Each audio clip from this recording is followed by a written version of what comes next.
Okay, 6.2, dot products of vectors. So in the previous section, we added vectors together. We did scalar multiplication, which was basically distributive property for vectors. Okay, now what we're going to do is we're going to multiply vectors together. And what happens when you do that? You take the corresponding first entries, multiply them, and add the multiplication of the second entries. So what happens is the dot product is a single number, not a vector. Okay? For addition and scalar multiplication, we got vectors when we did that. The dot product is a single number, and it's going to help us do a couple of things that we'll find out here in a little bit. Okay, these properties are very important. Okay, you're going to refer back to them several times. Okay, I don't need to sit here and explain them to you. Now, when you're finding the dot product, it's very simple, guys. Very, very simple. All right, so you're taking this vector times this vector. So it's 3 times 5. So you take the first numbers and multiply them, plus now take the second numbers and multiply those. So 3 times 5 is 15, plus 4 times 2 is 8, so your dot product is 23. Now what does that number represent? It could represent a lot of different things, okay? And we'll get into that here in a little bit. But if it just says find the dot product, just find the dot product, find that single number. So in part B, same thing. 1 times -4 plus -2 times 3. So that's -4 plus -6, so the dot product is -10. Now in C, notice something. This vector is written a different way. Okay? So this would be the same as if I had written 2, -1. Okay? So the I and the J are just sort of, I represents sort of a horizontal direction and J represents kind of a vertical direction. That's just another way to write it. So really all you're doing, it's the same thing. So you're doing 2 times 3. So you're taking your first numbers plus -1 times -5.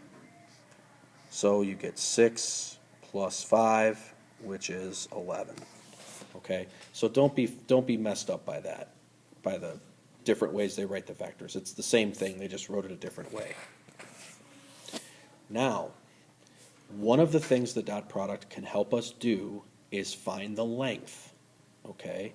Now remember, length is the magnitude, right? I ran out of room. How do you do that? Let's try that again. Length is also the magnitude. Okay?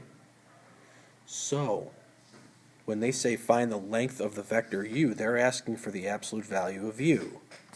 Well, if I go back here, okay,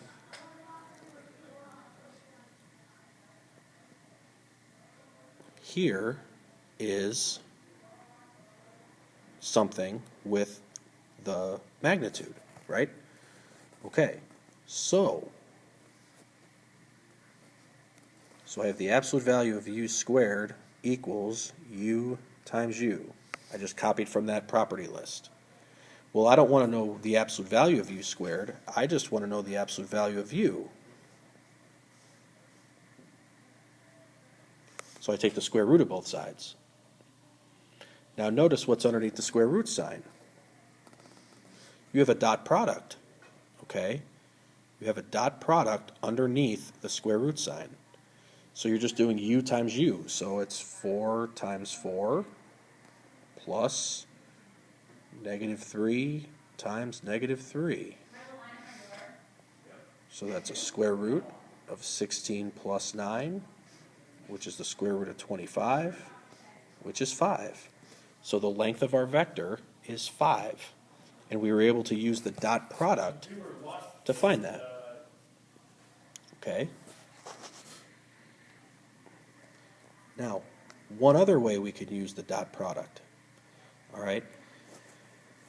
In the first section, we talked about the direction angle. And the direction angle was created by the positive x-axis and the vector. So it depended on what quadrant the vector was in. The dot product can help us find the angle between two vectors. Okay? So here's the formula for that. Okay? So we're using cosine. So here's what happens.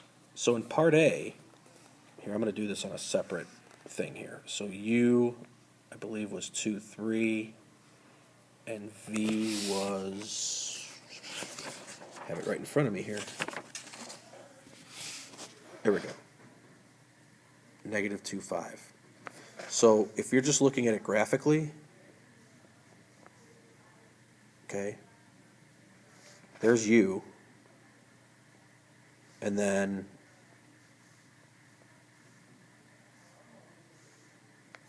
here's V, and they want to know this angle right here, theta. Okay? So to do that, cosine theta equals, okay, this formula, U dot V, that's how we say it. So it's U dot V, okay, over the length of U times the length of V. So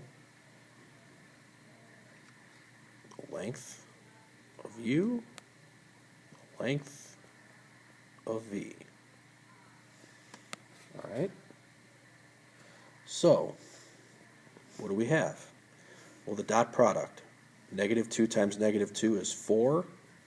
3 times 5 is 15. Okay. Actually, it should be positive 2, sorry. So it's negative 4 plus 15. Over, now, remember how to find magnitude. Square root, 2 squared plus 3 squared. Okay, so that's square root of 13 times. Now find the length of that. Okay, so negative 2 squared plus 5 squared. So it would be negative 2 squared plus 5 squared. That would be square root of 29. So you get 11 over radical 13 times radical 29. Now, here's what it looks like cleaned up. So cosine theta equals 11 over radical 13 times radical 29. Now, there's a couple ways you could go here. You could multiply 13 times 29. Okay, you could do that. And if you do that, what do you get here? 13 times 29, 377. So it's 11 over the square root of 377.